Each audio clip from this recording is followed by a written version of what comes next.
گزار ہوں خدا کے خادم کی، جنہوں نے ہمیں یہ موقع دیا کہ ہم آپ کے سامنے خدا کی زندہ آواز کو پہنچا سکیں۔ میں آپ کے سامنے چوتھا کلمہ جس کا نام ہے کفارہ بیان کروں گی۔ کفارہ کا مطلب کیا ہے؟ کفارہ کا لفظی مطلب ہے گناہوں کو دور کرنا، پاک کرنا۔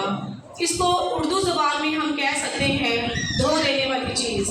تو اگر آپ ایسی چیز کا انتخاب کرتے ہیں جس سے شریعت منع کرتی ہے، اور اس شریعت میں کفارہ کی کئی صورتیں ہیں، مختلف گناہوں کی مختلف صورتیں رکھی گئی ہیں، مختلف احکامات میں مختلف کفارہ کی صورتیں ہیں، تو جس چیز کا آپ نے انتخاب کیا اور اس کے بعد اس سے متعلقہ کفارہ کو آپ نے ادا کر دیا تو وہ گناہ آپ سے ختم ہو گیا۔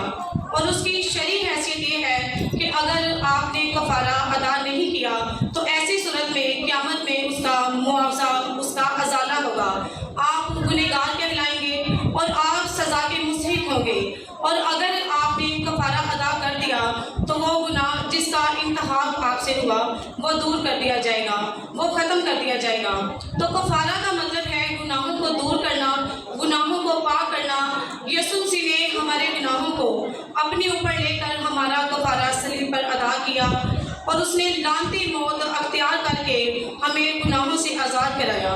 تو صحیح معینوں میں کفارہ کا مطلب ہے ذمہ دار ہونا، کسی دوسرے کے گناہوں کو، کسی دوسرے کی سزا کو اپنے اوپر لے لینا۔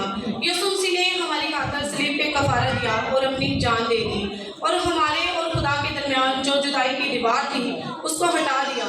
اس نے ہمارے ساتھ باپ کا اور باپ کے ساتھ سامنے بیٹے کا فرض ادا کیا۔ اس نے ہمارے ساتھ، یسوع مسیح نے جب صلیب پر اپنی جان دی تو وہ دکھ، وہ اذیت ناقابل برداشت تھی، لیکن ایک طاقت تھی جو اسے اس رات پہاڑ پر دعا کرنے سے ملی کہ ایک فرشتہ اسے تقویت دیتا تھا۔ کلام میں لکھا ہے کہ اس کے ہاتھوں اور پاؤں میں کیل ٹھوکے گئے، اس کی پسلی میں نیزہ لگا اور سر پہ کانٹوں کا تاج پہنایا گیا، اور اوپر لکھا گیا کہ یہودیوں کا بادشاہ ہے۔ جب وہ قوت جو خدا کی طرف سے تھی ہٹا دی گئی تو وہ چلا اٹھا کہ اے میرے خدا تو نے مجھے کیوں چھوڑ دیا؟ کیونکہ اب اس کے جان دینے کا وقت آ پہنچا تھا۔ وہ باپ سے جدائی کی وجہ سے چلایا تھا، اور یہاں پر باپ چاہتا ہے کہ وہ کام جو اس کے ذمہ لگایا ہے وہ پورا کرے۔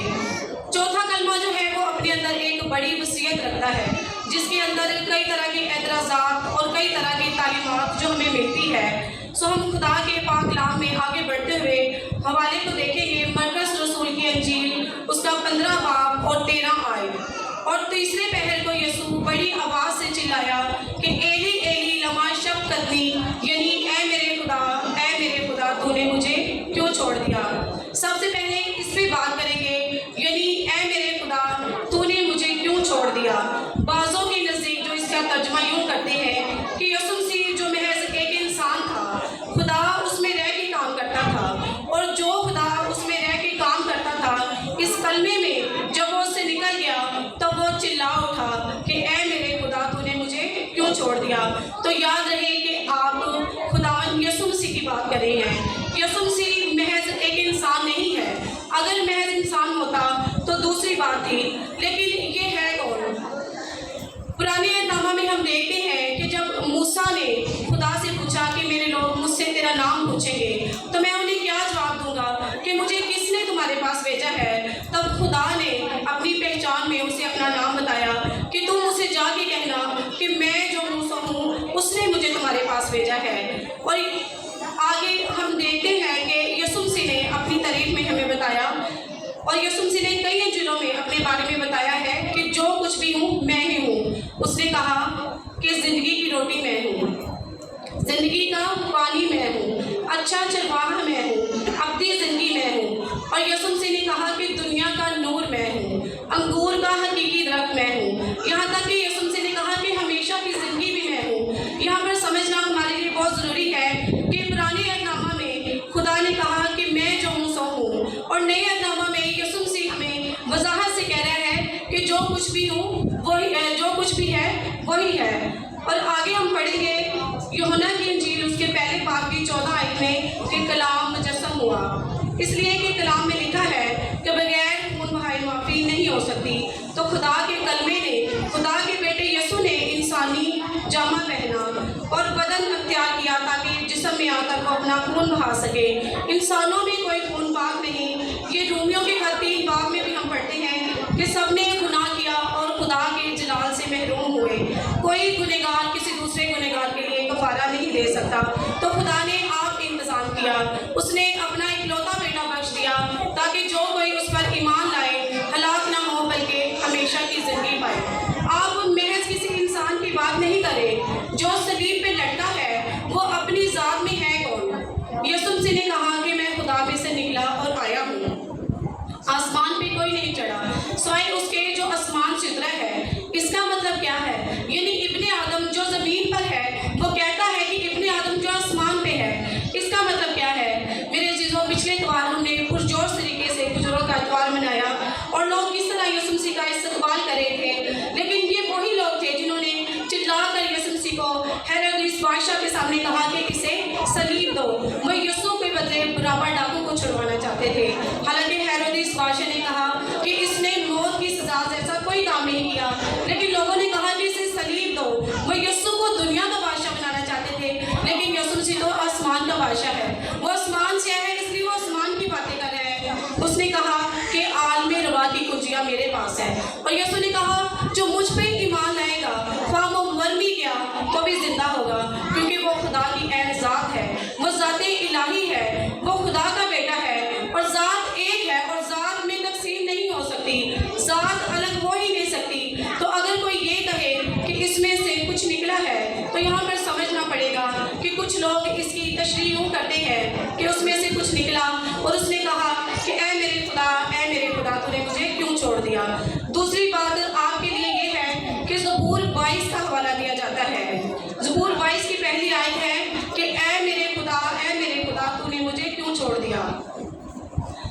اگر آپ غور سے اس پر توجہ دیں تو آپ کو بڑی آسانی سے سمجھ آ جائے گا کہ بعض کہتے ہیں کہ یسوع مسیح اس وقت زبور 22 کی تلاوت کر رہا تھا۔ زبور 22 پہلے تھا، اس لیے سمجھا جاتا ہے کہ زبور 22 کی تلاوت کر رہا تھا، لیکن زبور 22 میں جو لکھا ہے وہ نبوت تھی، وہ پیشن گوئی تھی جو یسوع مسیح نے صلیب پر کہی، اور اس پر یہ مہر ضبط ہوتی ہے کہ کلام سچا ثابت ہوا۔